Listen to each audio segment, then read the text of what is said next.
Marcelo, ¿cómo le va? Buenos días, Martín Sémora lo saluda.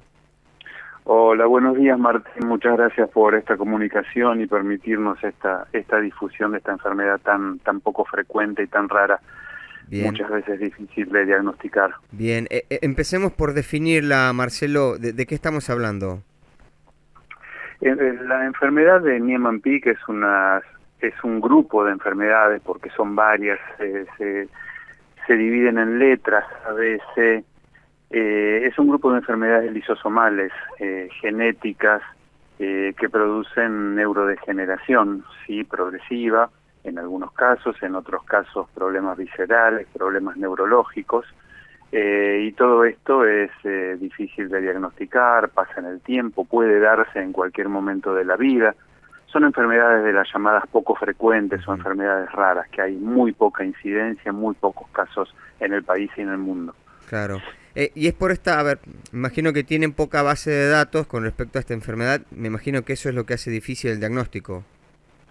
Sí, sí, sí, exactamente. La cantidad, la incidencia, por ejemplo, en Niemann-Pick tipo C es 1 en 100.000, entonces, y encima con síntomas similares a otras patologías, hace que, bueno, se empiece por buscar diagnósticos más sencillos, más fáciles, más conocidos, y hace que los tiempos a la llegada del diagnóstico sean de entre 5 y 10 años. Ujú. Si consideramos que en una enfermedad neurológica lo que vamos perdiendo es desarrollo neuronal, se van muriendo neuronas, para hablar así concretamente, la persona pierde capacidades, va perdiendo posibilidades y mejoras en su calidad de vida.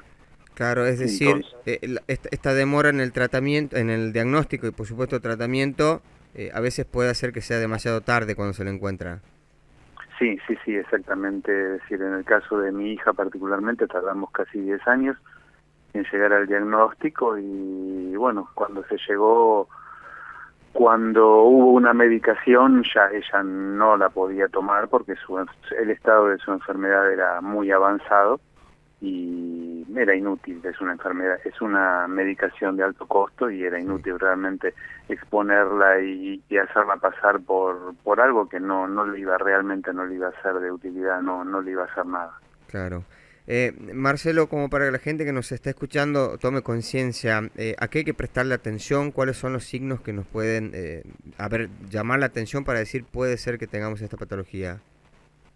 En general, un síntoma clásico, algo clásico, es que los chicos nacen con ictericia, ¿no? Cuando los bebés son amarillitos y el médico, Sí. uy, le dice, está un poquito amarillo, lo ponemos en la lámpara o que toma un poquito de sol y ya mañana se lo lleva.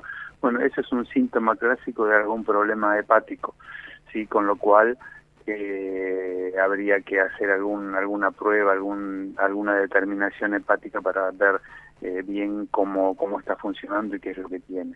Ese es un síntoma clásico de aparición neonatal, digamos. Claro. La enfermedad puede darse en cualquier momento de la vida, puede ser neonatal, infantil, adolescente, adulta, y de acuerdo cuando el momento de aparición de los síntomas, van a ser los síntomas que uno vea.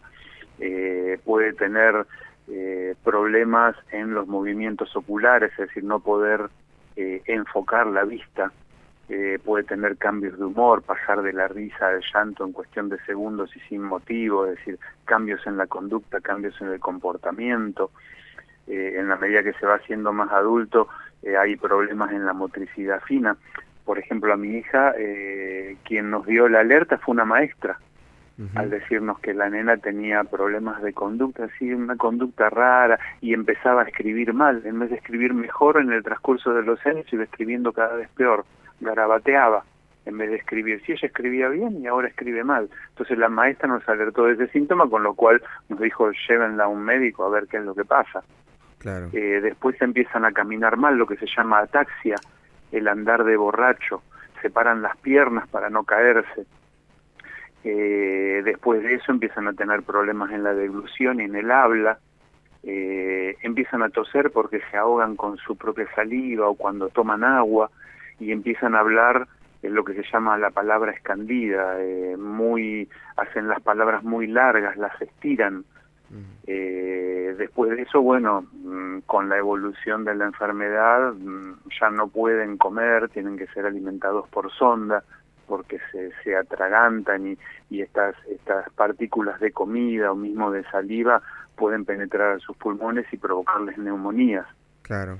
Es una enfermedad bastante grave y discapacitante, es decir, con el avance de todos estos síntomas hace que la persona cada vez pierda más capacidades y termine con problemas pulmonares, internaciones, puede hasta llegar al coma y a los paros cardiorrespiratorios, porque bueno, por la gravedad, ¿no es cierto? Claro. En cuanto, si esto se da en personas adultas, ya los problemas no son tanto neurológicos o viscerales, sino que son psiquiátricos, se da con problemas de esquizofrenia, de psicosis, y las personas adultas suelen ser internadas en establecimientos de salud mental. Claro.